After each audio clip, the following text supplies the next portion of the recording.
Bismillahirrahmanirrahim. Assalamualaikum warahmatullahi wabarakatuh. Perkenalkan, nama saya Wadi Siti Fadila dengan NIM S1S1 19068. Di sini saya akan menjelaskan sedikit mengenai alat-alat praktikum pada jaringan komputer. Yang pertama yaitu kabel UTP. Kabel UTP adalah salah satu jenis kabel jaringan yang menggunakan bahan dasar tembaga, namun tidak dilengkapi silent internal. Ada beberapa jenis kabel UTP, yaitu kabel UTP kategori 4 atau Cat 4, yaitu kabel UTP dengan kualitas transmisi yang lebih baik dibandingkan dengan kabel UTP 3 yang didesain untuk mendukung komunikasi data suara hingga kecepatan 16 megabit per detik. Yang kedua yaitu kabel UTP kategori 5 Cat 5. Kabel UTP kategori 5 atau Cat 5 adalah kabel dengan kualitas transmisi yang lebih baik dari kabel UTP kategori 4 yang didesain untuk mendukung komunikasi data serta suara pada kecepatan hingga 10 megabit per detik. Dan kabel UTP kategori 5 atau Cat 5e mendukung komunikasi data serta suara pada kecepatan hingga 100 megabit per detik. Dan kabel UTP kategori 6. Kabel UTP kategori 6 adalah standar kabel UTP dengan sertifikasi resmi paling tinggi.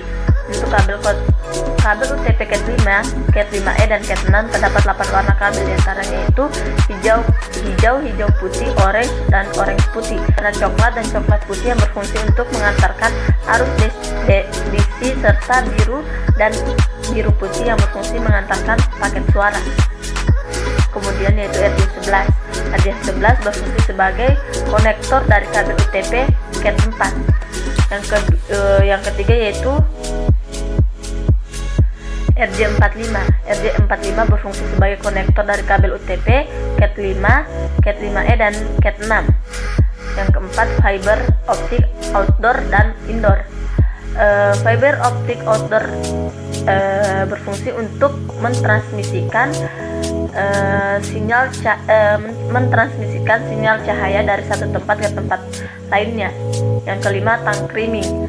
Tank creaming ini berfungsi untuk merekatkan kabel UTB dan RJ45. Kemudian yaitu yang keenam, LAN tester. LAN tester ini berfungsi untuk mengecek koneksi antara RJ45 dan kabel UTP yang telah di-crimping. Yang ketujuh yaitu OPM atau Optical Power Meter. OPM berfungsi untuk mengukur dan mengecek kecepatan transmisi data power optik. Yang kedelapan yaitu router. Router berfungsi untuk menghubungkan dua jaringan atau lebih ke dalam satu jaringan yang sama atau berbeda. Yang kesembilan yaitu switch. Switch ini berfungsi untuk membagi jaringan ke dalam beberapa perangkat komputer, yaitu LAN card. LAN card berfungsi untuk menangkap sinyal Wi-Fi, jaringan LAN dan menggunakan media kabel. Itu wireless card. Wireless card ini berfungsi untuk menangkap sinyal Wi-Fi jaringan LAN tanpa menggunakan media kabel. Barrel berfungsi sebagai penyambung antara dua kabel